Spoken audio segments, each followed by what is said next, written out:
New on the Creation Club is War-Torn, Capital Wasteland Mercenaries. Fight the good fight in the Capital Wasteland by helping a ragtag group of mercenaries defend GNR. Includes 8 new mercenary outfits, 2 of each classic Fallout 3 style: Veteran, Troublemaker, Charmer, and Adventurer. Quest designed by Chris Takahashi, art support by Rob Fading Signal Vogel, additional art support by Eleonora. Obtained via Quest. Capital Wasteland Mercenaries is selling for 750 credits.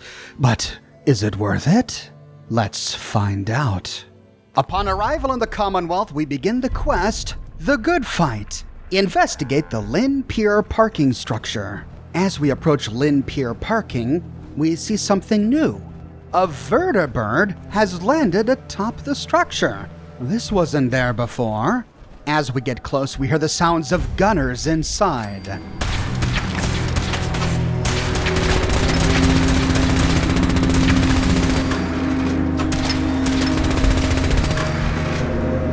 Heading to the top of the parking lot, we find a corpse leaning against a piece of machinery.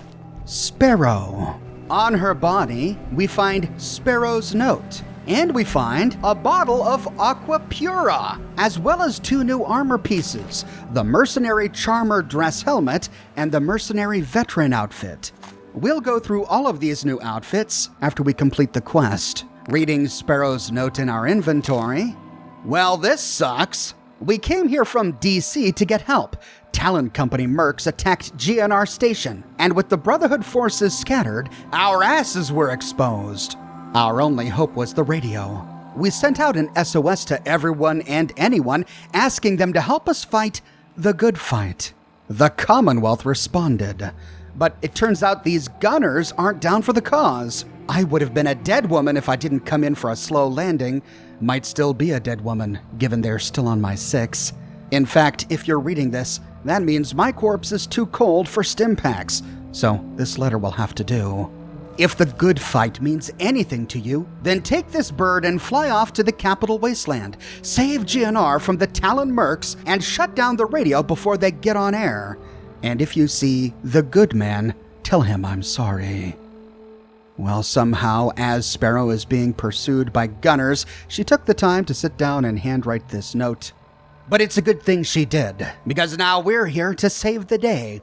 Turning around, we can hop inside the vertibird and take it to GNR Plaza.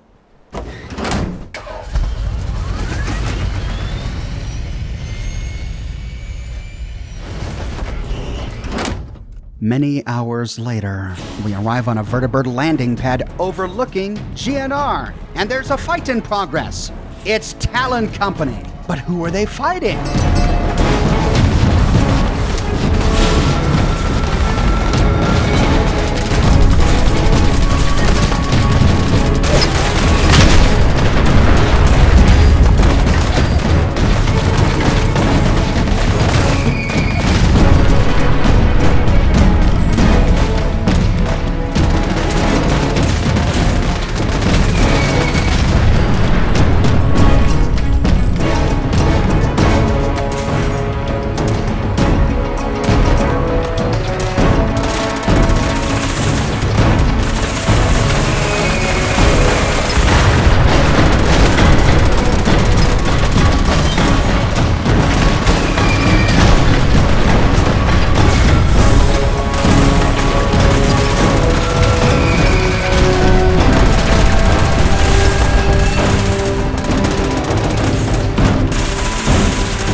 Talon Company dead, we can explore the scene. Talon Company was fighting good fighter mercenaries. Hey, we'll dig in and hold this position. Hey there. We'll secure the area.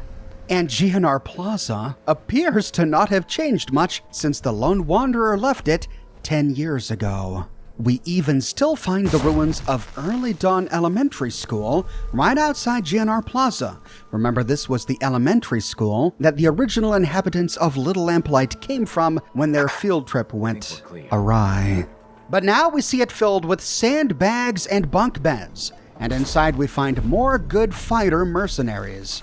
It looks like these good fighters have been fighting off the Talon Company Mercs for quite some time. We see a number of their corpses littering the ground here, as well as the corpses of other gunners. On one of the Talon Company corpses, we find a full suit of Talon Company armor. We'll explore this armor along with all of the new mercenary gear after we complete the quest. We find a weapons workbench against the western wall, lots of ruined school desks, and we can take the ruined stairs up to the next level. In the southeastern corner of the second level, we find the corpse of Fisheye. On his body, we find Fisheye's logs, another vial of Aqua Pura, and the Caged Mercenary Veteran outfit, another new outfit. Loading up his logs in our Pip-Boy, we find 5 options. In the first, Scratch. It's kind of scary how smart Scratch is. I mean, he's still the dumbest doggone thing on 2 legs I've ever had the displeasure of meeting. But it's not like he's stupid, you know? Like when I showed him how to play cards, I thought he'd just eat the deck and then go drink out of the toilet. But no, he picked up just enough of the game for me to cheat him out of his blasted aqua. In the next one, the Raider Girl. We're too doggone soft. I knew Phil back when he was a slaver with a way less stupid name. That ghoul's got so much blood on his hands he can't even grip his own John Thomas, it's so slippery. But now we're saving every charity case we can find. The mutant was bad enough, but now this silly raider chick? Why don't I just go stick my head in a Yao Guai's mouth? Might be safer. So what, these good fighters were a mercenary band that picked up a super mutant and a raider? Led by a ghoul named Phil. Let's see if we can find them. In the next one, should have seen it coming. Just got word Talon Company's gonna hit the station. I knew we should have killed the girl when we had the chance. A day after Phil shows her how to use the radio and we get heat, I'd bet my missile launcher that jerk has something to do with it. In the next one, don't trust the gunners. I don't know about this gunner crew Phil says is gonna fight with us. I used to be a bounty hunter, so I know better than to trust a lovely fellow just because he says he wants to help. In fact, that makes me even more suspicious. You want to travel 500 miles to save a bunch of ex-mercs you never met? The first words out of my mouth ain't gonna be thank you. It's gonna be, why? Good question. And it proved to be prophetic. In the final entry, blockade. The Talon Mercs have us trapped in here like rats. Where the heck is Sparrow with that air support? Those gunners better not have screwed us. So these good fighter mercs came under fire by Talon Company.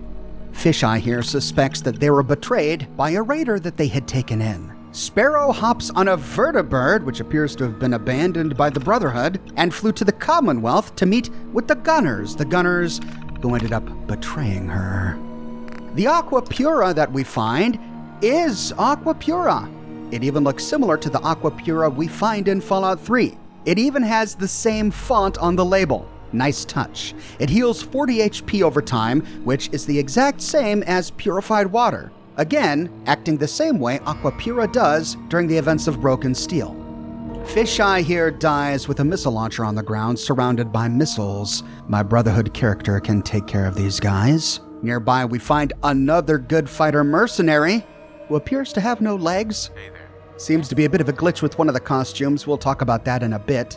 There are no more stairs leading up, but if we have a jetpack, we can hop on up here.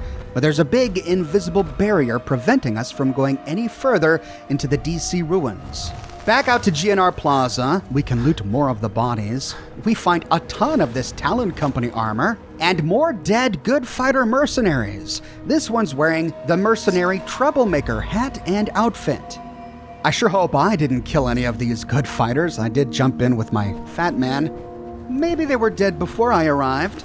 After looting all of the new pieces of armor that we can move to the northeastern corner of the plaza. This is where the super mutant Behemoth attacked the Lone Wanderer when he arrived during the events of Fallout 3. We can explore back here. There is a ruined bus, but nothing inside. And there's no super mutant Behemoth there this time.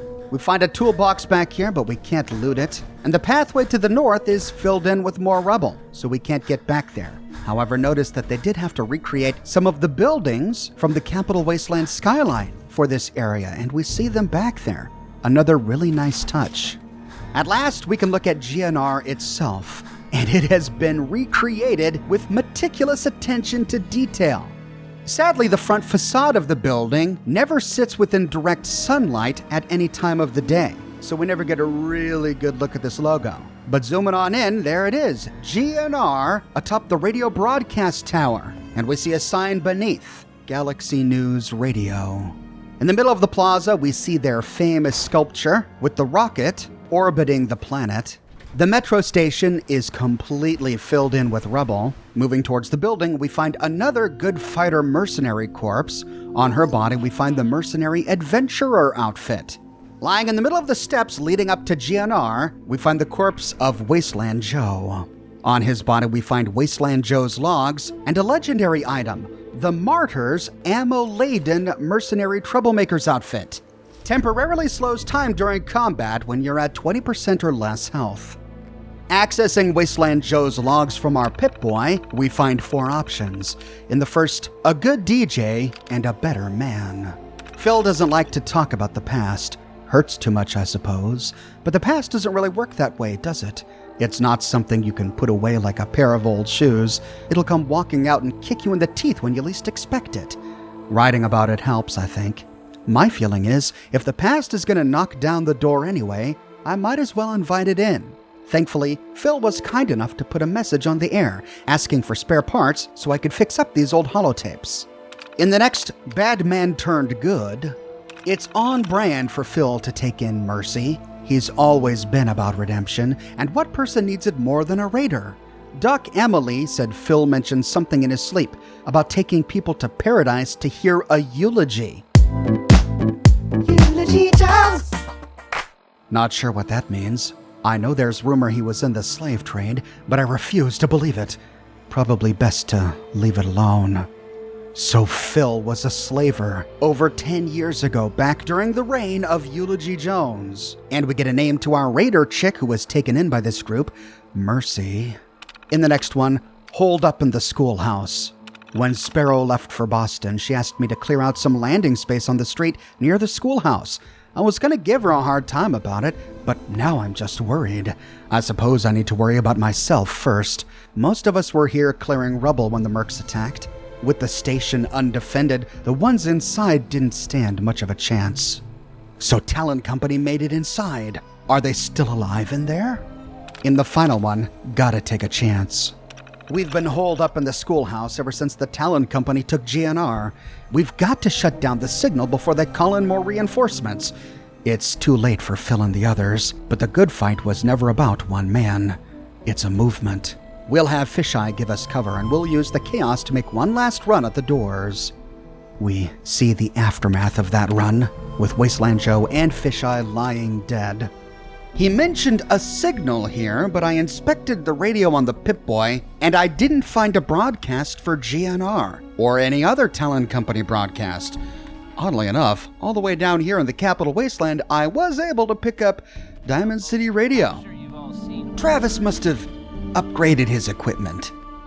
After looting more Talon Company armor from the Mercs up here, we can head inside. We see the intercom right outside, but the Brotherhood has long since left. No one here to answer us. Opening the door. Got company.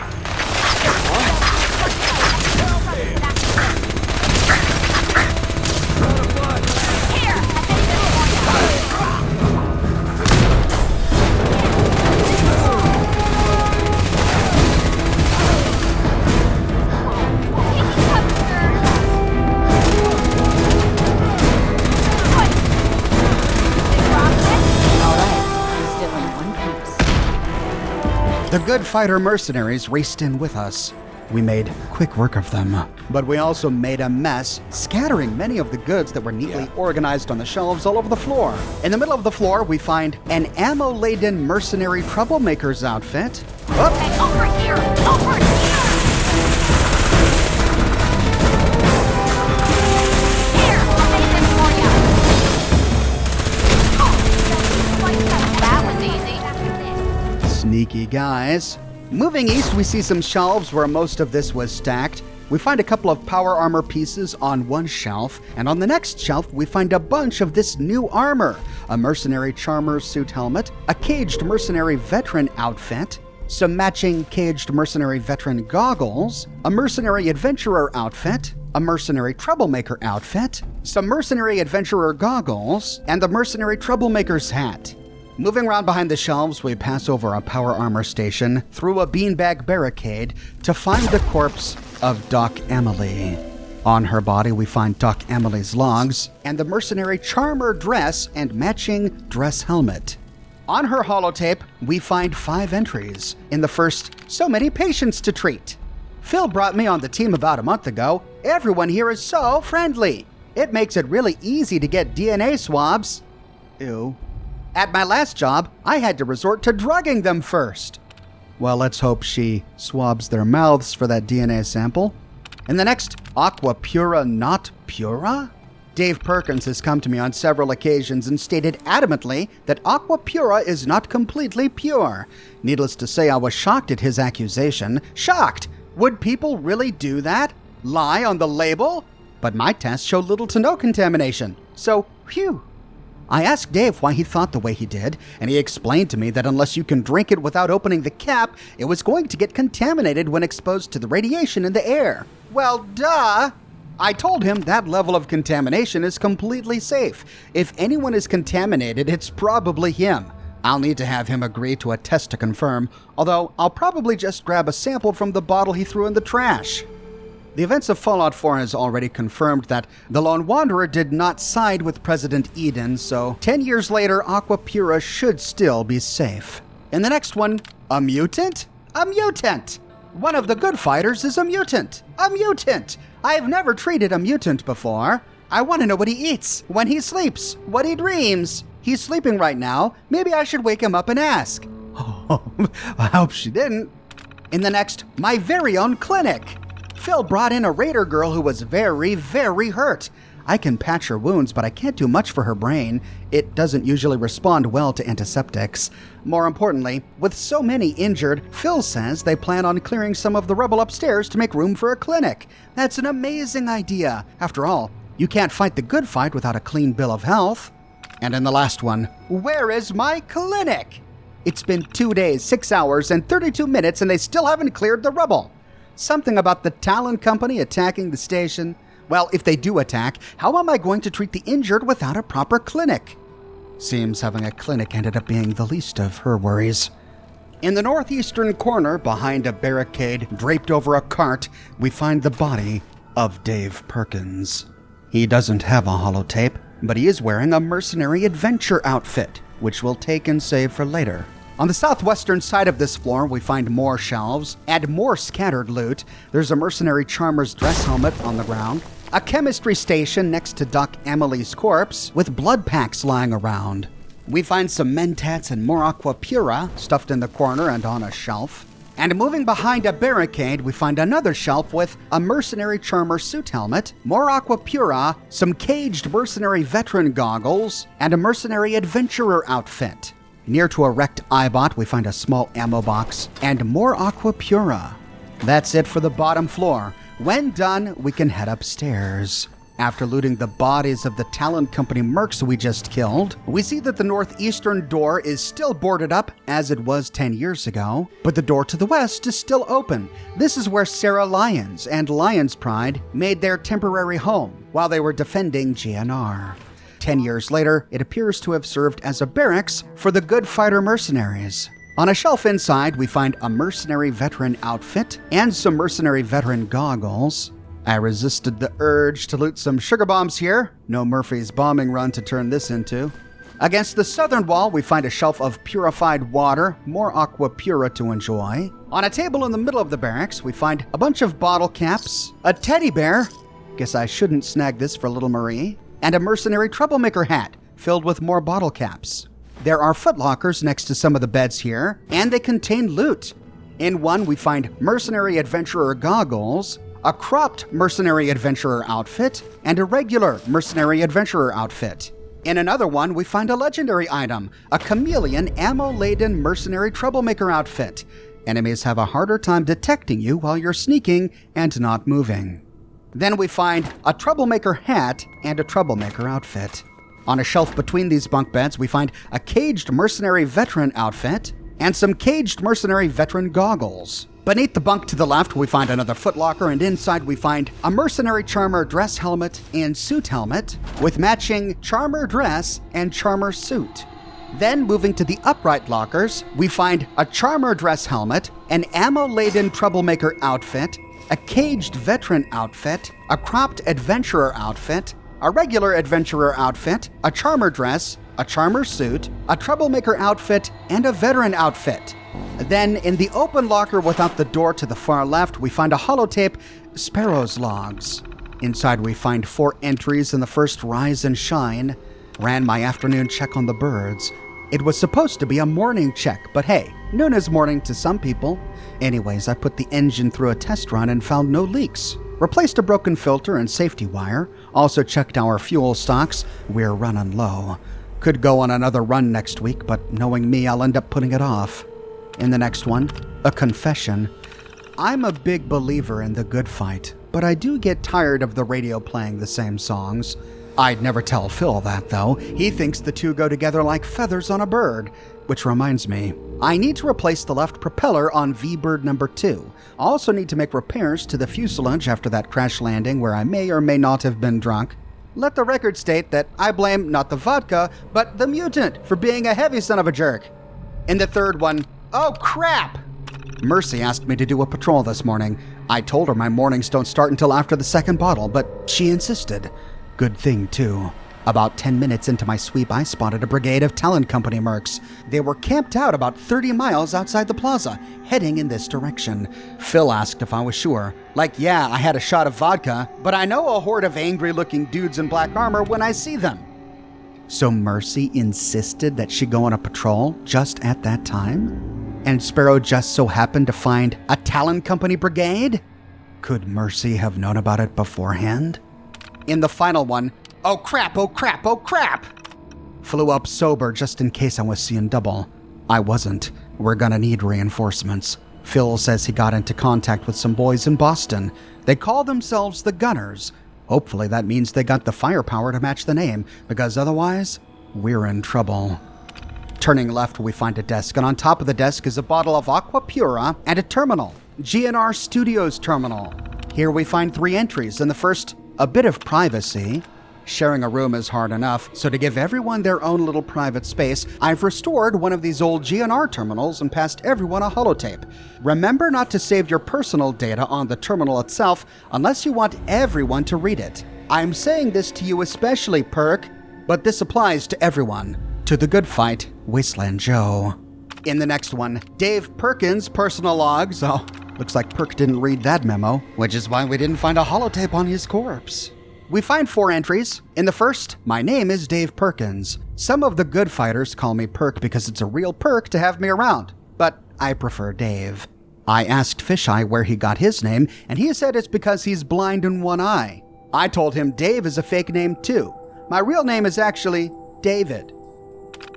In the next one, we should be called the Great Fighters. If I'm a raider looking to cause trouble, I'm not scared of a crew of above-average fighters. I'm gonna spin my idea to Phil and see what he thinks. I think he'll be over the moon when he hears it.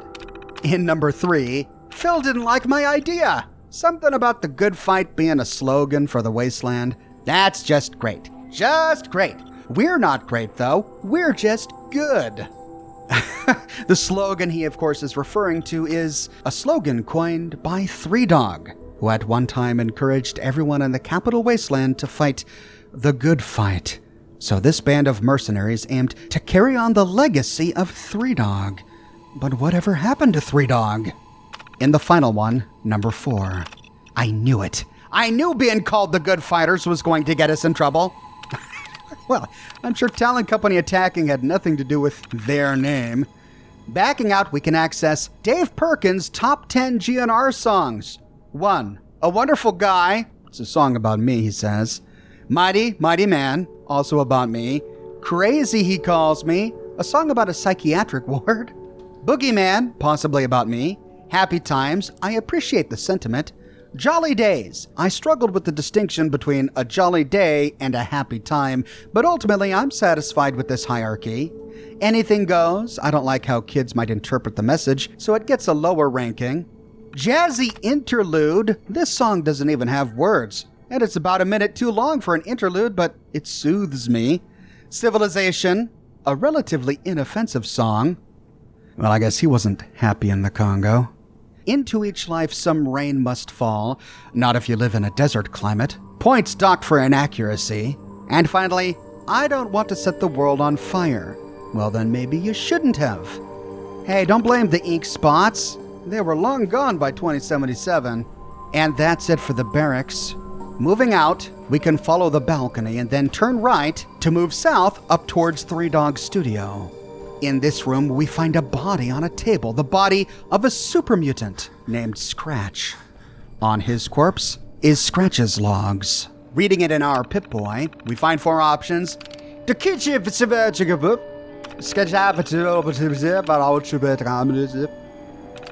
In the next one, Super mutant type words now. Super mutant hands too big for weak puny keys. But man named Joe help? He say he type words super mutant say, exactly as he say them. So super mutant will kill him last. In the next one, apple and orange. Super mutant came from Appalachia. That why he green. But mutant here, they orange. Feel good man hear this and say comparing super mutants like apple and orange.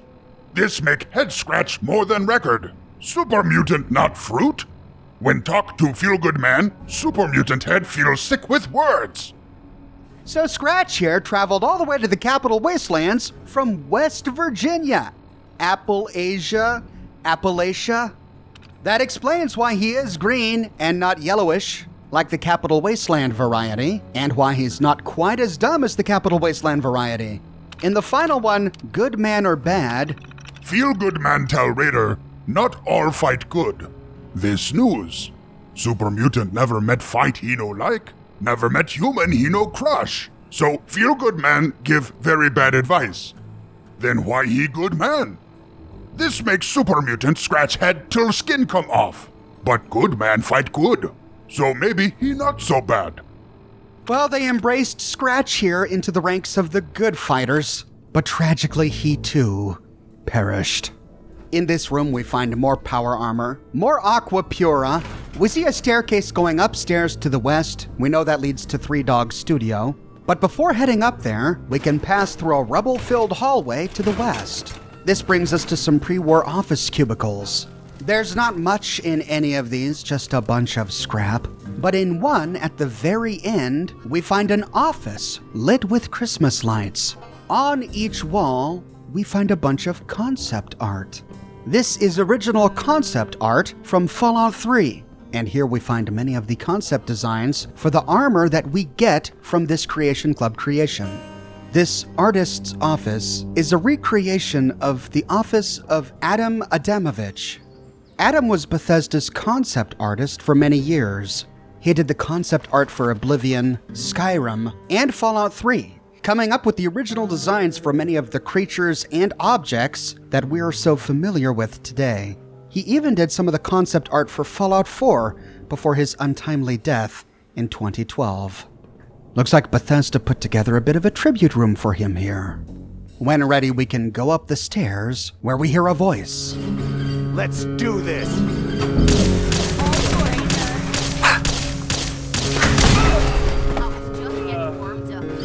A Talon Company Merc named Hatton. Before we explore his body, we can turn around. Here we find the body of Mercy, the raider girl the good fighters picked up. On her corpse, we find Mercy's logs and the veteran outfit set, including goggles. On her holotape, we find 4 entries. In the first, Good Fighters. When word got out GNR was up for grabs, people thought it'd be a free-for-all, but it hasn't been that way. These good fighters took over the place like cockroaches inheriting the earth. I guess people always assumed the Brotherhood would take it back, but crap changed when the Pridwin left Adams. Now everyone wants a piece, including my employers. Over the past few days, I've gotten in good with the crew. Supposedly, they like to take in orphans and head cases, so the phony memory loss shtick worked well enough. Not sure what to make of this band of misfits just yet, but they obviously won't be able to hold the place when push comes to shove. Not like I give a damn what happens to them. I'm just here for the DJ. In the next one, the DJ, my employers knew what they were doing when they hired me. Sure, I'm good at what I do. You don't survive as a slave for 13 years without learning how to smile away your rage. And while some people might be scared to take on a job like this, when you come up from the mud, nothing phases you. But that doesn't mean I'm not bitter about the past. Ever since I got rid of the collar, I've wanted one thing and one thing only: to kill that zombie son of a gun who sold me. I didn't give a crap about the situation. That was just part of the deal. But the ghoul is mine. So Phil, the ghoul in charge of the good fighters, used to be a slaver, selling slaves to Eulogy Jones at Paradise Falls, and one of the slaves he sold to them was Mercy. She came here to get revenge. In the next one, losing my nerve. Every time I'm alone with this zombie jerk, I lose my nerve. Why am I hesitating? Why can't I kill him? I haven't forgiven him, so it's not that. He did what he did, and he can't take that back. But killing him feels off. None of this is how I pictured it. Whatever. I still have a job to do. Once I get the station blueprints and a head count for my employers, it won't be long before they move in. And in the final one, why am I staying? I don't know anymore. I don't know why the heck I'm still here. I should be riding shotgun with the Talon Company Mercs, or just plain getting the heck out. Yet, here I am, holding a gun, ready to fight this good doggone fight. What the hell is wrong with me? And here she died. A spy for Talon Company, a traitor within their ranks. She sold them out to Talon Company, but then chose to stay and die with them. Could it be that she saw that Phil had truly changed? That he was no longer the man who sold her into slavery? On the shelf behind her, we find a caged mercenary veteran outfit and a mercenary charmer dress. Moving left, we find a bathroom. There's a first aid kit on the wall, but not much else in here. Heading out and moving north, we could open a door to the west. This was once Threedog's bedroom, but there's no sign of Threedog here. On a desk to the right, we find some aqua pura and a terminal, and next to the terminal, we find the corpse of Phil Goodman lying on a couch. Now all of Scratch's good man talk begins to make sense. On his body, we find more aqua pura and the mercenary charmer suit. After looting more aqua pura next to him, we can read his terminal, Phil Goodman's terminal. Inside, we find 7 entries. In the first one, the good fight. They call me the Ghoul of Cool, the leader of the good fight, but I'm just taking up the mantle. I didn't start this old jukebox. I'm just playing her song.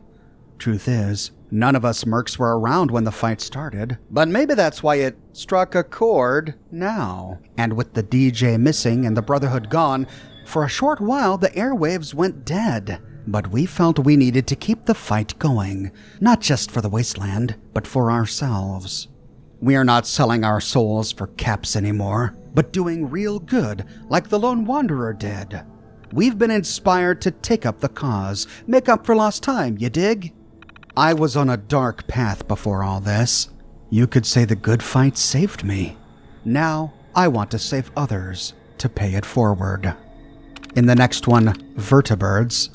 Sparrow's been a godsend fixing up these old birds and getting them to fly. She brought in 20 crates of aqua pura the other day, a gift from some of the Wastelanders out there who appreciate what we do and who we do it for.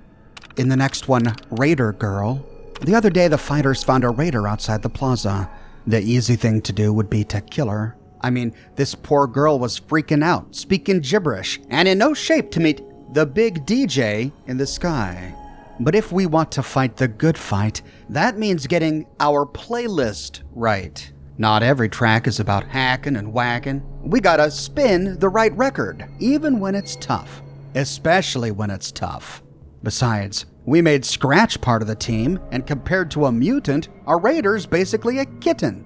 So I brought her to the station, gave her some R&R. She took a liking to the console, wanted to press every button on the damn thing. After watching me do a sound check, she even took a turn on the mic. We'll make a proper DJ out of her yet. This act of kindness led to the downfall of their entire mercenary gang. After learning how to use the controls, Mercy betrayed them to Talon Company. In the next one, giving the girl a name. This Raider girl has a name, she just doesn't remember it. But we can't keep calling her Raider Girl, because that won't help her move on. Not to mention, if we keep calling her a Raider, Scratch might get the wrong idea. The other day, Joe was trying to get him to say Mercenary, but he kept saying Mercy instead. That's when the light bulb went off in our heads. I think the name kind of fits for the Mercy we showed when we found her, and the Mercy she's shown us by not grabbing a knife every time Fisheye tries to cheat her at cards. In the next one, More Than a Fight. I try to tell Mercy the good fight is what we do, but it's not all there is. There has to be something we're fighting for, but the way she thinks, it's like a guitar that plays only one note. So I told the girl, it's like this. Every day, you gotta think of 5 things that you love more than the fight. Like the view from a vertibird, finding a family photo in an old suitcase, opening up a fresh can of beans on a Sunday morning, a pair of warm socks, a faint smile. You keep your crap tuned right, and you'll be like Billie Holiday. All your living will be easy. This is why Mercy had second thoughts. The ghoul who sold her into slavery no longer existed. Instead, she was confronted by this strange guy who communicates almost exclusively with DJ puns and metaphors. In the next one, Talon Company. Someone's hired the Talon Company to take the station. Part of me wonders if this isn't about the music at all, but old chickens coming home to roost. I guess it doesn't matter now. They're here, and with the Brotherhood spread thin, there ain't nobody but us to stop them. Last night we held a jam session to talk about what's next. Joe thinks we ought to beat feet before the Mercs crash the party, but it ain't why we signed up for this. I hate to sound like a broken record, but we fight the good fight no matter how bad the blood. We owe it to the man to be dogs in this fight, and we ain't much of a canine if we turn tail and run. But we also ain't gonna sit here and get our meat chopped. Really? I put the word out on the airwaves, and sure enough, I got a hit back from a good fighting crew in Boston. I told them I'd send Sparrow to pick them up and give a crate of Aqua Pura as thanks. They said there's no need. They're gonna help us because it's the right thing to do. Oh, Phil. He was too busy trying to come up with clever ways to make radio references to even suspect these guys of ill intent. He trusted people way too easily. In the final one, Final Fight. The Talon Company Mercs have blown up the tunnel and trapped us inside. If we're gonna get supplies, we'll need it to come by air. Speaking of which, I should have heard from Sparrow by now. I'm beginning to think these gunner cats may not be on the level. They keep telling me to send more birds, but when I ask to speak to my good fighters, they tell me it's a bad time. Bad time? They don't know the meaning. We've got the Mercs on our doorstep, and the reinforcements we were counting on are a no-show. Can't worry about that now. We gotta make a stand with the cats we've got here. And besides, even if we die, I have to believe the fight will go on. 10 years ago, a bottle of water and a catchy slogan saved my life. Given what I've done, I'll never be a good man. I just tried to be a better one. Moving south, we find a countertop, and on it we find a DJ's outfit. This should be very familiar to us. And if its name wasn't a big enough clue, the gray knit cap and the sunglasses nearby really seal the deal. This was Threedog's outfit, but no Threedog. We learned in the terminal that he abandoned GNR. Threedog abandoned GNR? What could have caused him to leave? Did he just give up when the Brotherhood left? Did he become demoralized seeing what the Brotherhood became? We don't know, and we don't find out, because he is not here. Backing out of this room, we find their small kitchen. We find some more Aqua Pura on a shelf, more on an overturned fridge, and even more on some tables in the middle of this floor.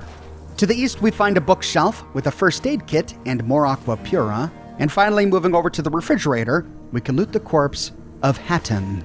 Sure enough, on his body we find some Talon Company armor, so he was the last of the Talon Company that assaulted GNR. In the fridge, we find the crates of Aqua Pura that Sparrow got from the generous Wastelanders. And then moving south, we find Threedog's broadcasting room. Here, in a bank of machinery, we find the GNR Studio's terminal. User profile Hatton. So, Talon Company had been here long enough to reprogram the computers. We find a section on journal entries. Inside, 2 options. In the first, call for reinforcements. We've taken the station and chased the fighters into the nearby buildings. But taking GNR isn't the same as holding it, even with the tunnel blown to smithereens. I've established contact with HQ and requisitioned more men.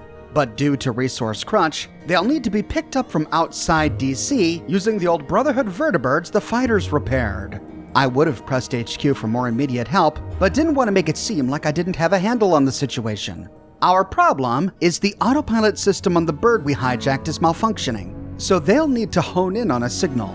As such, we've swapped the radio with our own transmission beacon, which should allow the system to triangulate our location. In the next one, Talon Company agent missing. The inside agent who was supposed to help us with the assault either was a no-show or made no attempt to identify herself. Not a surprise, since her reports for the last month have been on the spectrum of misleading to worthless. I've notified our employer to terminate her contract. It's likely she fled before the attack. For now, we've got bigger problems just trying to hold our position. So they killed Mercy without even realizing she was their agent, and Mercy did nothing to expose her true identity. What, did she have a death wish? Or did she feel guilty for betraying the good fighters? She must have, because for the past month, she tried to sabotage Talon Company's plans with faulty information. And she gave the good fighters a heads up when she learned that Talon Company was on the move, giving them a chance to prepare. Backing out of logs, we can shut off transmission.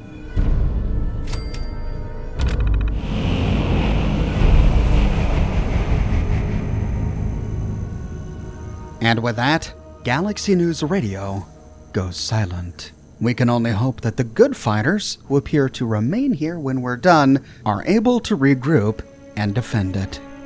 To get back to the Commonwealth, we can go back outside to the plaza and then turn southwest, where we find a doorway leading to a stairwell. Taking the stairs all the way to the top leads us to the vertibird pad atop the nearby rooftop, and from here we can again access the vertibird to take us home. Now we can examine all of the new clothing that we found here. All the new armor we've collected is compatible with Ballistic Weave. All of the Mercenary outfit pieces, the DJ outfit, and the Talon Company armor. However, sadly, none of the hats or helmets are compatible with Ballistic Weave.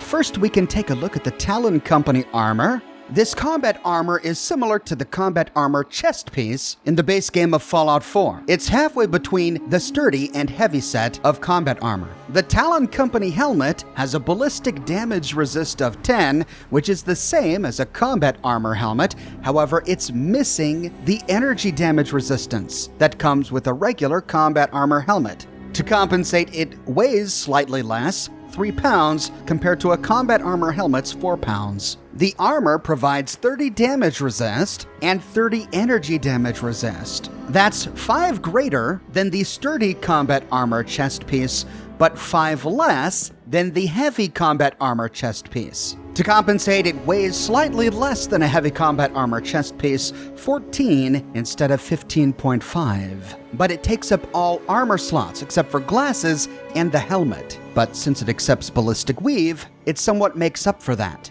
And we see this when we look at it. It acts like combat armor from Fallout 3, including pauldrons and leg armor along with the chest piece, all as one set. The full set is black with the Talon Company logo, a bird's talon, smack dab in the middle of the chest plate.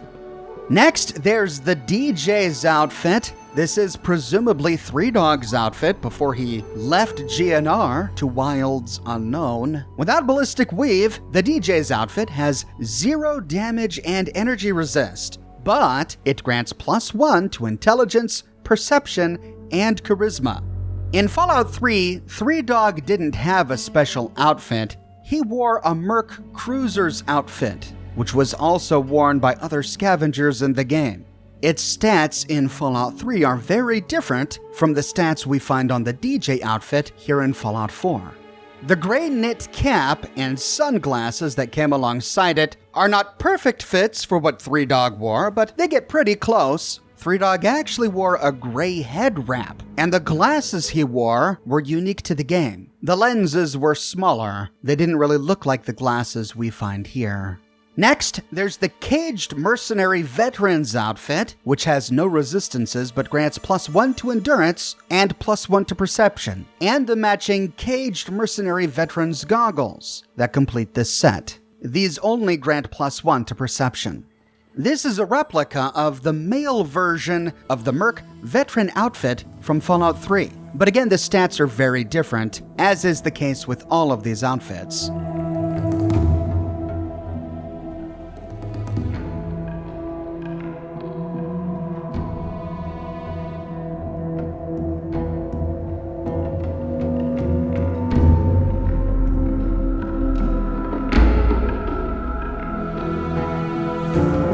The female version of Fallout 3's Merc veteran outfit is simply the Mercenary veteran outfit and matching goggles here in Fallout 4. That's why this set has the same stats as the caged version. +1 endurance and perception for the outfit, and +1 perception for the goggles.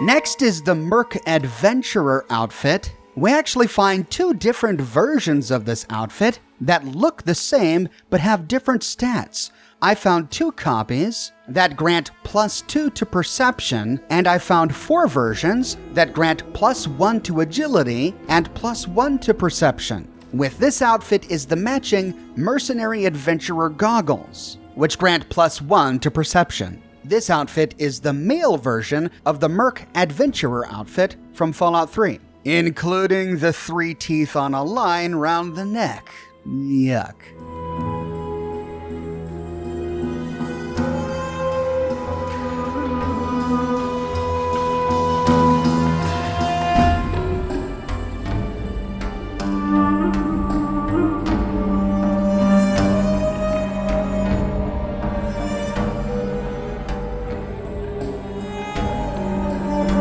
The female version of the Merc Adventurer outfit is in Fallout 4 called the Cropped Mercenary Adventurer outfit. And like with the last version, I found 2 copies here with very different stats. One that grants +2 to perception, and one that grants +1 to perception, and 1 to agility. I didn't find a piece of headgear that goes with this outfit. I'm thinking the goggles are supposed to.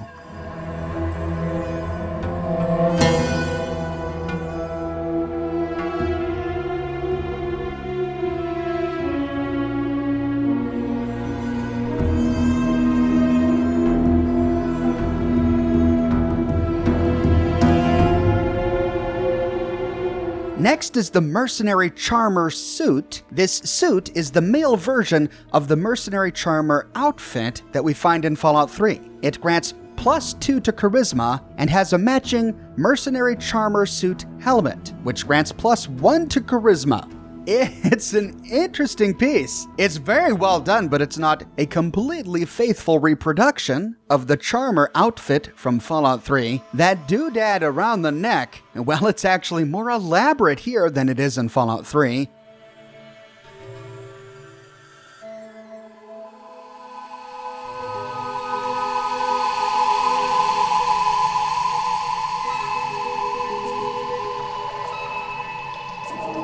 The female version of the Charmer outfit from Fallout 3 is called the Mercenary Charmer dress, and we actually find 2 versions of it here. One grants +1 to luck and +1 to charisma, and the other has the same stats as the Charmer suit, granting +2 to charisma. It comes with a matching Mercenary Charmer dress helmet, which, like the suit helmet, grants +1 to charisma. And here I found what I think is a bug. One of the dresses, the one that grants +1 to charisma and +1 to luck, is missing the fishnet stockings. And not only that, but it makes the legs go completely invisible. However, if we put on the version of the Charmer dress that grants +2 to charisma, everything works correctly. We see the fishnet stockings as they were meant to be seen, and the legs don't magically vanish beneath them. This is a really well done and faithful reproduction of the Charmer dress that we find in Fallout 3, including the flask on the boot, which I think is my favorite touch.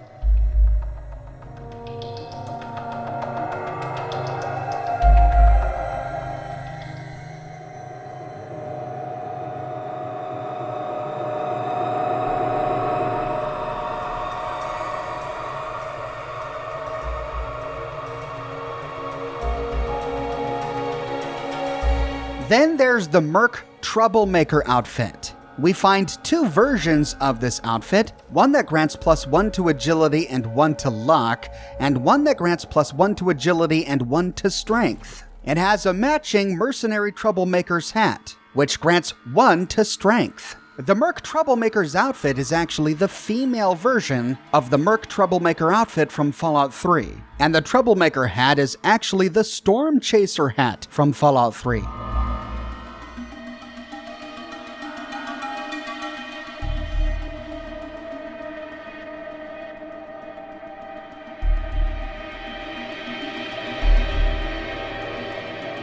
The male version of the Troublemaker outfit from Fallout 3 is actually called the Laden Mercenary Troublemaker outfit, and we find many different versions of this outfit in this creation, two of which are legendary. The first was the Martyr's Ammo-Laden version, which has the Martyr's legendary effect, a damage resist of 2 and energy resist of 2, and +1 to strength and agility. The next legendary of this outfit was the Chameleon Ammo-Laden outfit, and it has the same stats as the Martyr's version, only with the Chameleon legendary effect. Then we find two different non-legendary versions of this outfit. One that grants +1 to luck and 1 to agility, and another that grants +1 to strength and 1 to agility. All of these look the same, nearly a carbon copy of the male version of the Troublemaker outfit from Fallout 3. And those are all the outfits, and both the male and female versions can be worn by any gender. And that is the story of Galaxy News Radio 10 years later. This creation has some important lore ramifications. First, we see the capital wasteland, and there's no persistent green haze everywhere. This means that either after activating Project Purity, this somehow healed the land a bit, causing the oppressive green haze to lift, or we can conclude that from a lore perspective, the capital wasteland isn't inundated in this thick green haze, but rather the coloring was part of the gameplay designed to make the wasteland feel more oppressive, to conjure up a certain mood. We also learned that after the Brotherhood boarded the Prydwen and left for the Commonwealth, whatever forces they left behind, if they left any behind at all, weren't enough to keep the peace in the capital wasteland, allowing mercenary companies like Talon Company to gain greater prominence, allowing small gangs like the Good Fighters to take over key installations. I now worry about the future of the capital wasteland without a policing force like the Brotherhood here. If the Brotherhood is so weak having come to Boston that they could allow GNR to fall into Talon Company hands, it makes you wonder who's running Project Purity, who's occupying the Pentagon, what's left at the Adams Air Force Base. And we learned that Threedog has moved on. He left around the same time the Prydwen left for the Commonwealth. Where did he go? Why did he go? If there was ever a character whom you'd think would stay to fight the good fight, even when up against the greatest of adversity, it would be Threedog. But no, we learn he's gone. He inspired a generation. He changed lives for the better, which is why we find the good fighters here. But where he went? Well, I suppose we'll never know. So, is it worth it? Well, for 750 credits, that's about $7.50. As always, I think that Creation Club creations are just overpriced as a rule. I don't think I can rightly say that this is $7.50 worth of content. That said, the story we find here is well written and it's compelling. It drew me in from the very beginning to the end. I wanted to know what would happen next. I wanted to know more about these good fighters and what happened to every character. And they did a superb job recreating GNR. I knew my way around, and the outfits were all very well done. I only found one bug with one of the outfits, and it was only one version of one of the outfits. Everything else was completely bug-free, so it's a high-quality creation. I'm a little bummed that we don't get to meet Threedog or really find out what happened to him. We didn't get any of our questions answered. But you know, this is a tricky location to do a Creation Club piece of content for, because so many millions of players have visited this location in Fallout 3, have fond memories of it, and fond memories of Threedog.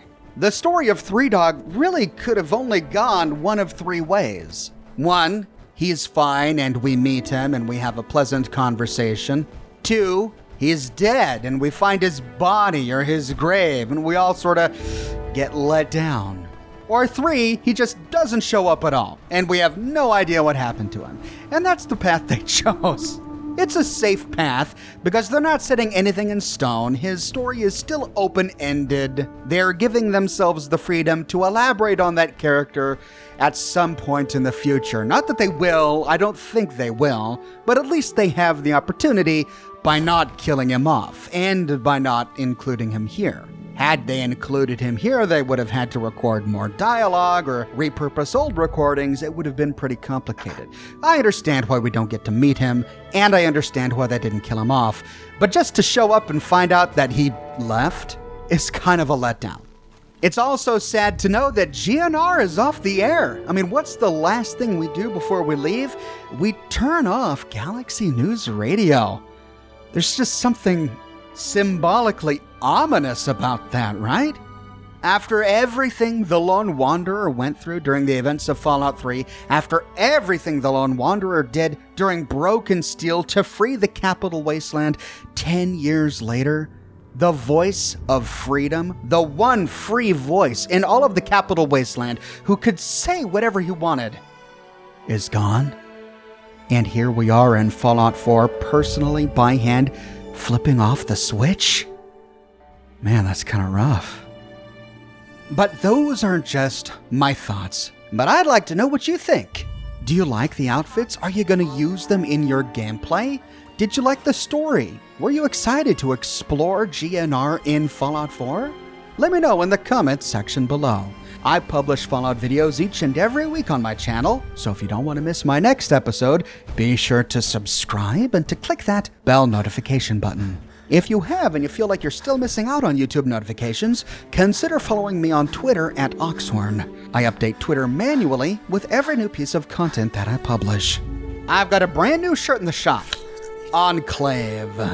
Boast your support for the Enclave and everything they stand for with this brand new design. This design comes on shirts in a variety of men's, women's, and children's sizes and in a wide array of colors. You can find it on other products as well, like smartphone cases, pillows, posters, mugs, stickers, prints, etc. So if interested, you can find a link to my shop in the description below, or you can click here.